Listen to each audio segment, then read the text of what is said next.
யாரோ ஒருத்தர் மகாத்மான்ட்டோம், யாரோ ஒருத்தர் பெரியாருன்ட்டோம், யாரோ ஒருத்தர் வள்ளலாருன்ட்டோம், யாரோ ஒருத்தர் நம்மளாம் யார்? ஒருத்தன் மாடை அவ்வளோ கஷ்டப்பட்டு அறுத்து விற்கிறானே, அவன் வள்ளலார் இல்லையா? மாடை அறுத்து தரானே, அவன் வள்ளலார் இல்லையா? வள்ளலார் தான். அப்படி தானே பிரியாணி பண்ணி கொடுக்குறாரு, அவர் வள்ளலார் இல்லையா? வள்ளலாரா இல்லையா? ஊரெல்லாம் வள்ளலார் இருக்கிறாங்க.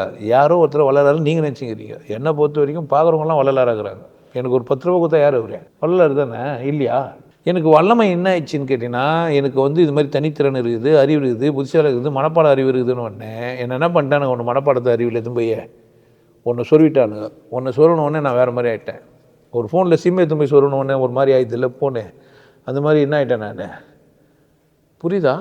இப்போ நான் வர வல்லமை இருந்தவன் எனக்கு தெரியும் யார் ஒரு புக்கை படித்து பேசி நிற்பேன். எதுக்கு? சொந்தமாக எதுவும் தெரியாது எனக்கு.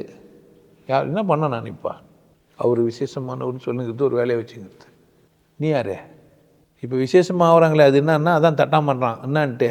உன்னை கம்பளாவோ வளையலாவோ மோகித்தியாவோ சைனாவோ கொல்சாவோ என்ன கருமாவோ மாற்றுறாங்க. நீ என்னன்னு வந்துட்ட இப்போ தங்கன்னு வந்துட்ட. நீ யார் அப்படின்னு கேட்டால் நான் ஒரு வளையல். நீ யாருன்னா நான் ஒரு மூக்குத்தி. நான் யாருன்னா ஒரு செயின் அப்படின்ட்டு. அப்படி தான் ஒருத்தர் போய் இடைக்கு போட்டுக்கிறான். ராஜா பொம்மை, வேலைக்காரன் பொம்மை. அதை தட்டான் பார்த்துட்டு வேலைக்காரன் பொம்மைக்கு நிறைய காசு கொடுக்குறாரு. ஏங்க ராஜா எவ்வளோ விசேஷமானவர், அவருக்கு காசு கொடுக்குது. நீ ராஜா வேலைக்காரன்லாம் இங்கே சொல்லாத. நாங்கள் இடம் போட்டோம். எதை தான்? தங்கத்தை தான். ராஜா சிலை 2 கிலோ தாங்குது.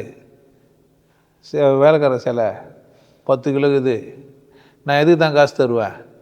கடவுள் உங்கள் வல்லமையெல்லாம் பார்க்கறது இல்லைங்க. கடவுள் என்ன பண்ணுறது இல்லை? உங்கள் வல்லமையெல்லாம் பார்க்கறது இல்லை. நீங்கள் வாழ்ந்து பிறரை வாழ வைத்தீர்களா?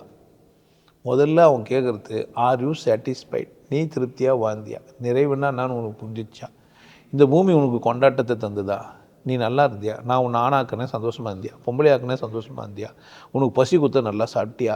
உனக்கு கண்ணு குத்தன் சரியாக பார்த்தியா? காது குத்தன் சரியாக கேட்டியா? மூக்கு குத்தன் நல்லா சுவாசித்தியா? மனங்கள்லாம் ருசித்து பார்த்தியா?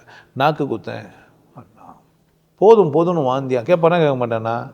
இல்லைன்னா இதெல்லாம் கொடுத்துருப்பானா? எனக்கு இதெல்லாம் தெரியக்கூடாதுன்னா, எனக்கு இதெல்லாம் சுவைக்கூடாதுன்னா, இது எனக்கு கேட்கக்கூடாதுன்னா அந்த சத்தத்தெல்லாம் எழுப்பியிருப்பானா?